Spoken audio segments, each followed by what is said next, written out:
같이 내 마음 만지는 분은 없네. 오랜 세월 찾아 난 알았네. 내겐 주밖에 없네. 주잡이 강같이 흐르고 주 손길 치료하네. 고통받는 자녀 품으시니 주밖에 없네. 오, 주님과 같이 내 마음 만지는 분은 없네. 오랜 세월 찾아 난 알았네. 내겐 주밖에 없네. 오랜 세월 지나서야만 오직 주님밖에 없다는 것을 알게 되었습니다. 주님께서 그런 세월 가운데 신실하심으로 인도해 주심을 감사를 드리며 이 시간 주님의 신실하심으로 우리를 먹여 주시옵소서. 감사드리며 예수님의 이름으로 기도합니다. 아멘. 오늘은 에스겔 11장을 보게 되는데요. 에스겔은 포로 생활하는 그 포로들에게 이 예언을 선포하고 있는데, 그들이 왜 자기의 본향을 떠나서 이렇게 포로 생활을 해야 되는지 그 이유를 얘기해 주고 있습니다.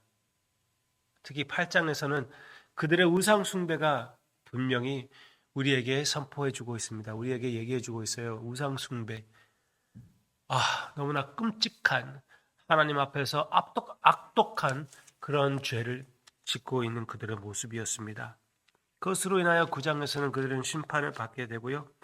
그리고 그 무엇보다도 가장 중요한, 가장 그 포로 생활을 하게 된 그 이유는, 예루살렘을 그들이 떠나야 할 그 이유는 하나님의 영이 거기에서 떠났기 때문에 그렇습니다. 그러나 이런 모든 상황 가운데에서, 절망의 상황 가운데에서 소망이 있다는 것을 그들에게 선포하고 있습니다. 그때 많은 사람들이 이제 포로 생활하는 자들은 완전히 영원토록 포로 생활을 하며 다시는 하나님의 땅으로 돌아오지 못하게 될 것이다. 그렇게 얘기했을 때 하나님께서 소망을 주십니다. 어디에서 그게 나오냐면은 주님이 성전을 떠나시는 모습에 보이기도 합니다. Alright? 성전을 떠나시는 하나님의 영의 모습. 10장 8절을 보시기를 바랍니다. 10장 4절. 10장 4절.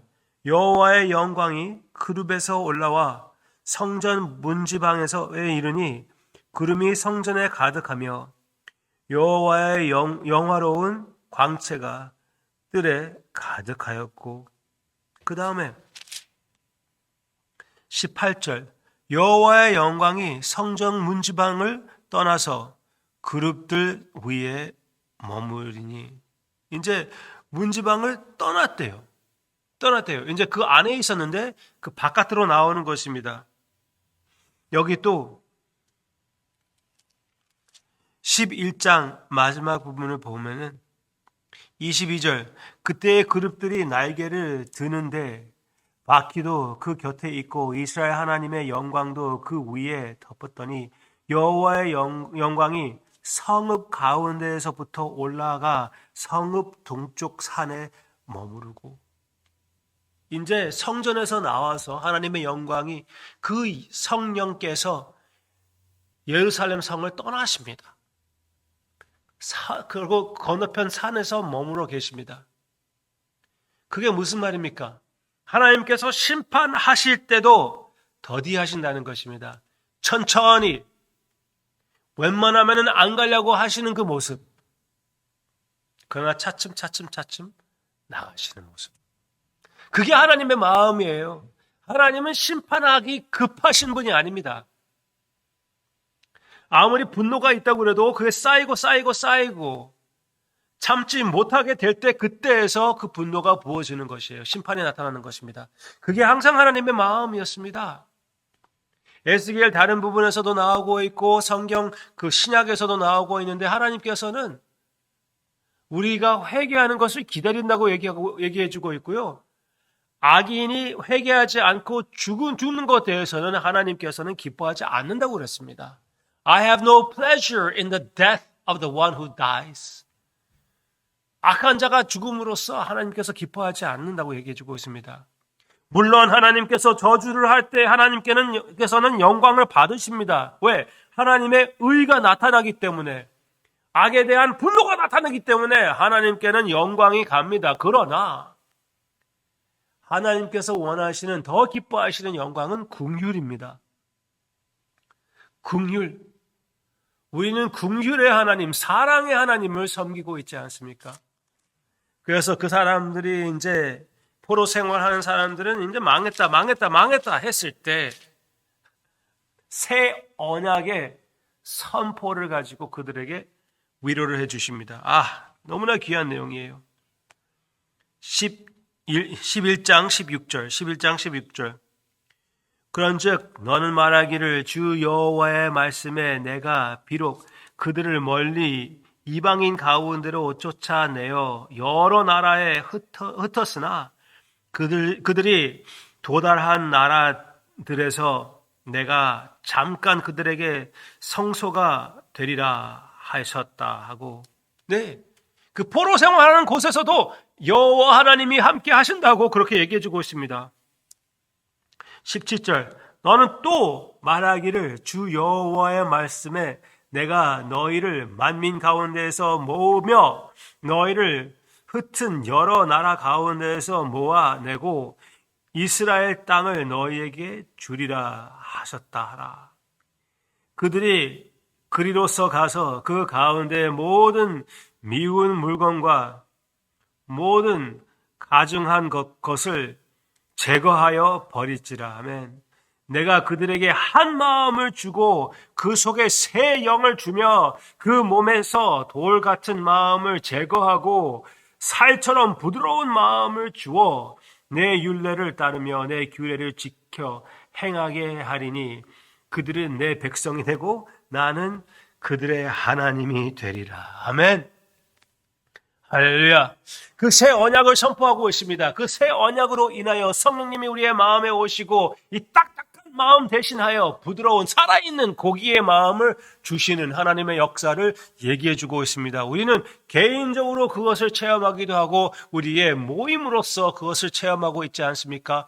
아무리 우리가 부족하다고 해도 우리는 최선을 다하여 주님을 섬기기 원하며 그 계명을 지키기 원하는 마음이 분명히 있습니다. 그 마음이 있다는 것은 성령님께서 역사하신 것입니다. 믿으시기를 바랍니다. 그리고 그 마음을 실천하는 것은 하나님께 사랑을 표현하는 것입니다. 예수님을 아는 것은 예수님을 사랑하는 것이고 예수님을 사랑하는 것은 예수님을 순종하는 것입니다.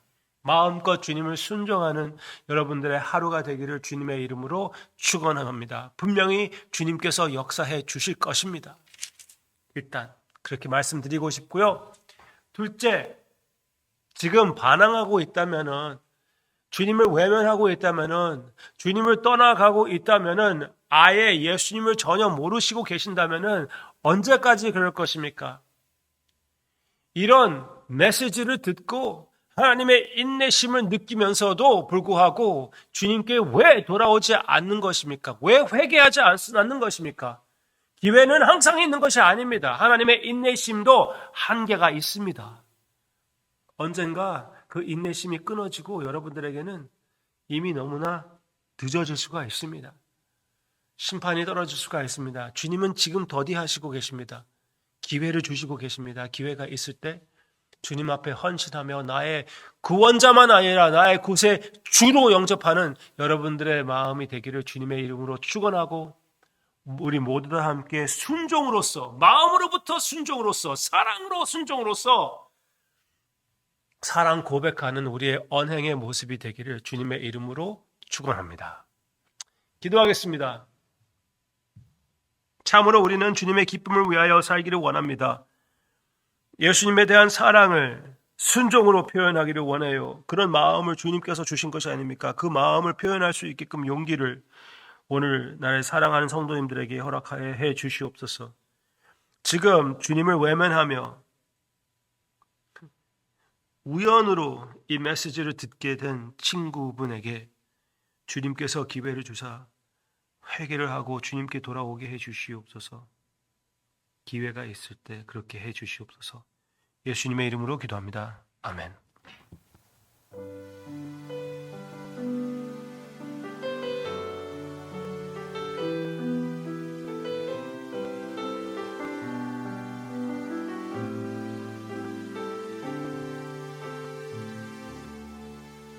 다 표현 못해도 나 표현하리라.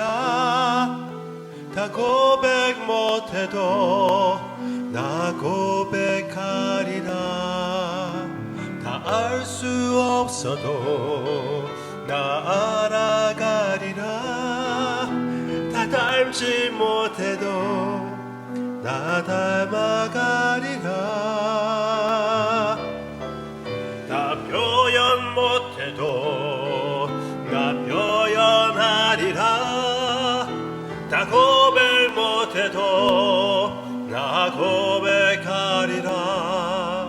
다 알 수 없어도 나 알아가리라. 다 닮지 못해도 나 닮아가리라. 그 사랑 얼마나 아름다운지, 그 사랑 얼마나 날 부욕해 하는지, 그 사랑 얼마나 크고 놀라운지를, 그 사랑 얼마나 나를 감격하게 하는